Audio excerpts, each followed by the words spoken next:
રાજ્યમાં ઠંડીના વધુ એક રાઉન્ડનો પ્રારંભ થઈ ગયો. છેલ્લા 24 કલાકમાં રાજ્યના 8 શહેરોમાં સરેરાશ લઘુત્તમ તાપમાનનો પારો 13 ડિગ્રીથી નીચે નોંધાયો છે, જેમાં 6.4 ડિગ્રી સાથે નલિયા સૌથી ઠંડુગાર રહ્યું. હવામાન વિભાગની આગાહી અનુસાર આગામી 2 દિવસમાં તાપમાનમાં હજુ પણ 3 ડિગ્રી સુધીનો ઘટાડો થઈ શકે છે. ગત રાત્રિના નલિયામાં સરેરાશ લઘુત્તમ તાપમાનમાં સામાન્ય કરતાં 3.4 ડિગ્રીનો ઘટાડો નોંધાયો. રાજકોટ 8.2 ડિગ્રી ઠંડીમાં ઠૂંઠવાયું. આમે એક દિવસમાં રાજકોટમાં તાપમાનમાં 5 ડિગ્રી સુધીનો ઘટાડો થયો. શક્યતા છે કે આગામી 3 દિવસ રાજકોટનું તાપમાન 10 ડિગ્રીથી નીચે રહી શકે છે. આગામી 3 દિવસ અમદાવાદનું લઘુત્તમ તાપમાન 13 ડિગ્રીની આસપાસ રહેવાની હવામાન વિભાગની આગાહી છે. રહેવાનું અનુમાન જેમાં છેલ્લા 2 દિવસથી ઠંડીમાં વધારો થયો છે અને એ જ રીતે અમદાવાદ શહેરની અંદર પણ તાપમાન નીચું જતાં ઠંડીમાં વધારો થયો હોવાનું અનુભવાઈ રહ્યું છે.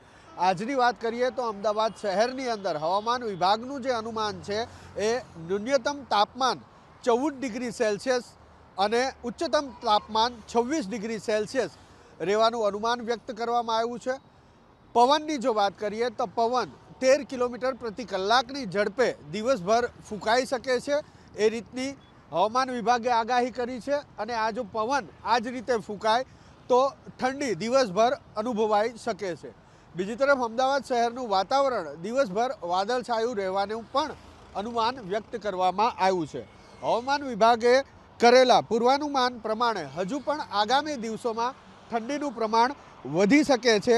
તો હવામાન નિષ્ણાંત અંબાલાલ પટેલનું કહેવું છે કે હવેથી 15 દિવસ માટે ઠંડીનું પ્રમાણ વધશે અને ગાત્રો થીજાવતી ઠંડી પણ આગામી દિવસોમાં પડી શકે છે. અત્યારની જો વાત કરીએ તો અમદાવાદ શહેરની અંદર 14 ડિગ્રી સેલ્સિયસ તાપમાન છે, એટલે કે ગુલાબી ઠંડીનો અહેસાસ અમદાવાદીઓ કરી રહ્યા છે.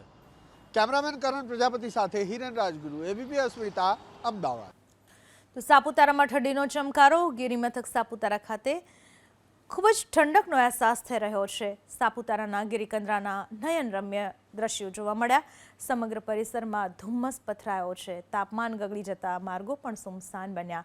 12 ડિગ્રી ટેમ્પરેચર ત્યાં ગગડ્યું છે અને ખૂબ જ ખુશનુમા વાતાવરણ જોવા મળી રહ્યું છે.